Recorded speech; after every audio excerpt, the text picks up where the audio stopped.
Saturday night, Bayfront Park was the site of the All-Star Electric Run 5K.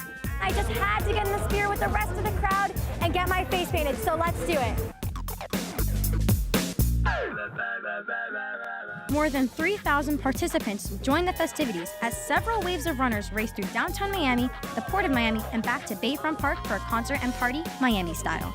Another of my dad's former players is shortstop Lucius Fox, a Tampa Bay Rays prospect. His family came from the Bahamas to see him play professionally for the very first time. In the Futures game, Team USA jumped out to a 7-0 lead, then held on to win 7-6. Rays pitching prospect Brent Honeywell struck out 4 in 2 innings and was named the game's MVP.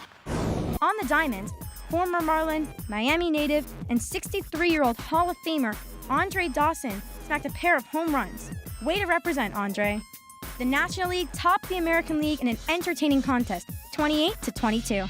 I'm here with Joe Buck and John Smoltz calling the All-Star game here at Marlins Park. What's your advice for someone like me who wants to become a sports broadcaster? Keep doing what you're doing. I mean, there's nothing that you can do that's better than what you're actually doing, where there's lights and there's people watching and you have the microphone. We're out here in right field, and as you can see behind us, there's tons of media from all around the world here to cover this event. How are you feeling about playing in your very first All-Star game? Tonight is the highly anticipated Home Run Derby. Behind me, players are getting ready for tonight's competition. The stadium is really starting to fill up, and this is going to be awesome. I'm here in downtown Miami where the red carpet parade is being held. The All-Star game is tonight and the fans are very excited. Thanks, Kelly. If you're looking to get into broadcasting, then you might want to take some notes because I'm about to learn what it takes to be an announcer from the Marlins radio guys, including a Hall of Famer.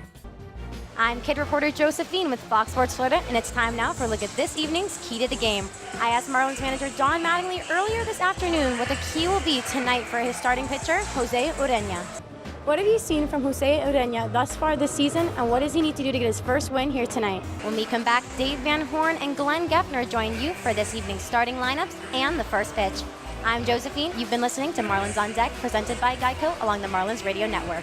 That was absolutely terrifying, but in the end, it was an awesome experience, and I'd like to thank the entire Marlins Radio broadcast team for showing me the ropes. Welcome back to Marlins Clubhouse. I'm Josephine, and my co-host Preston Wilson knows a little bit about playing in the outfield, as he did it for 10 years in the majors. Now, let's hear from Preston for a few tips. So Preston, why do you think certain players have different bonds, like how A.J. Ellis used to be personal catcher to Clayton Kershaw? How do you think A.J. Ellis has helped JT Realmuto throughout this past year? As a former player who has stolen 124 bases, what is it like stealing bases against guys like Pudge behind the plate? And I'm Josephine. Because of the grind of the 162-game season, teams need players who are versatile.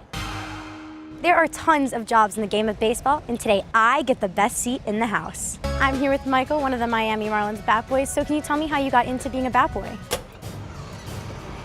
It's game time. Let's go. All right, so I've never done anything like this before, so you really gotta keep me on my toes and tell me what I'm doing. Don't worry, I'll let you know when to do everything. I got you. All right, I might take you up on that offer. Being a bat girl is so fun. Almost as fun as being a kid reporter. Thanks, Kelly. When you think of ballpark food, peanuts and Cracker Jacks may come to mind. But here's a twist. The soft pretzel is also a favorite of many baseball fans. Thanks, Kelly. From walk-off wins to diving plays, you've seen his photography all over the Marlins social media accounts. Now, I get to meet the guy behind the lens. I'm joined here today with Cato, a second-year photographer for the Miami Marlins. So, what's your favorite part of the job, Cato? So can I give it a shot? Yep. Okay, so we've been using this fancy camera, but what about the kids in the stands who only have their phones? Any tips? Okay, so before we go, can we get a quick selfie? I thought you never asked. Thanks, Kelly. Today I'm going to be learning what it takes to be a baseball reporter with one of the best, Craig Minervini, the pre and post host of Marlins Live. As the host of Marlins Live, how important is it to have a good analyst? You're just a pretty face. And you're just a pretty face. I couldn't have put it better myself. Where's my makeup? Catch you next season on Marlins Clubhouse.